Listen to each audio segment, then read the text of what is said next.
Welcome everyone. We're at the Carroll Hotel today, and I'm making you a steak and frites with an apple chutney. I'm Chef Thomas Parker, and you're watching Restaurant Recipes.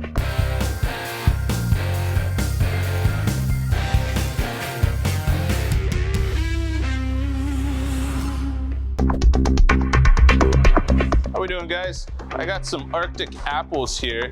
We're making an apple chutney for our hanger steak entree. Arctic apples are great.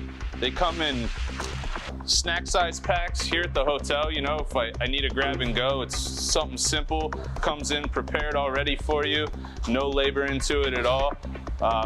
These things are great. They stay fresh. They have multiple different varieties. I'm using the Granny Smith and the Golden variety of apples in our apple chutney. I'm using the two. Granny Smith obviously is going to be very tart apple, so the golden apple will sweeten it up a bit. We're just doing a nice rough chop here. The longevity of these apples are great as well. They use some cool science behind it to help them last a lot longer. Now that we have our apples chopped, we're gonna go make the chutney.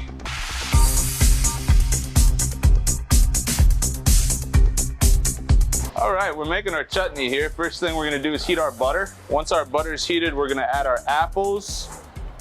I got a little bit of onion as well. We're gonna add some garlic and bacon later, but we don't wanna add it until later. We wanna let the apples and onions get a good caramelization on it first. I'm cooking this over a medium heat. All right, guys, we got some nice caramelization starting here on our apples and onions. So we're gonna add some garlic to it. We're adding the garlic and the bacon later because you don't want to burn it. If we would have let it cook down, it would have been overcooked. Would have gave off a rancid taste. We're gonna let that go for just a second. We're gonna add some fresh chopped parsley to it. And then what makes a chutney is a play off of sweet and sour. So we're gonna add some apple cider vinegar.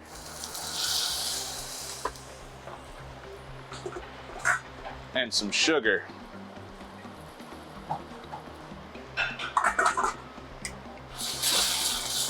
We're gonna bring that up to a simmer and just let it reduce down till it's a good syrupy jelly consistency. I've got some amazing steaks here from Creekstone Farms. They're distributed through Peninsula Food Service, which is the #1 Creekstone Farms purveyor. It's all corn-fed beef, some of the best beef I've ever had. What we're gonna do is we're gonna season our steak up here real nice with salt and pepper. My mentor taught me red meat's favorite thing in the world is salt. And then I've got a pan going over here on medium heat. We're just gonna sear this steak. Got a little bit of olive oil in it. While our steak's searing, I'm gonna drop some French fries for the frites. After about 2 to 3 minutes, we want a nice good sear. We're gonna flip our steak. We're gonna grab a nice dollop of butter and add to our pan. We'll move our steak towards the top of the pan. We're just gonna baste our steak with that butter.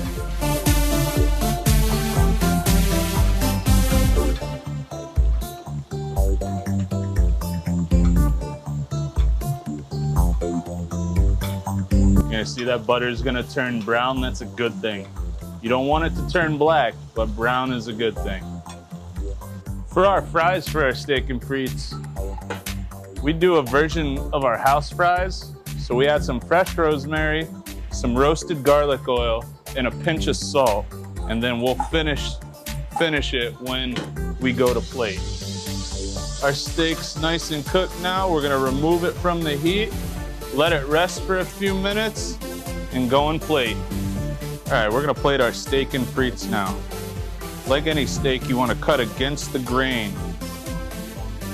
Gives you a nice tender bite of steak versus a tough and chewy one. We're gonna slice our steak, making sure we go all the way through on an angle around it with the grain.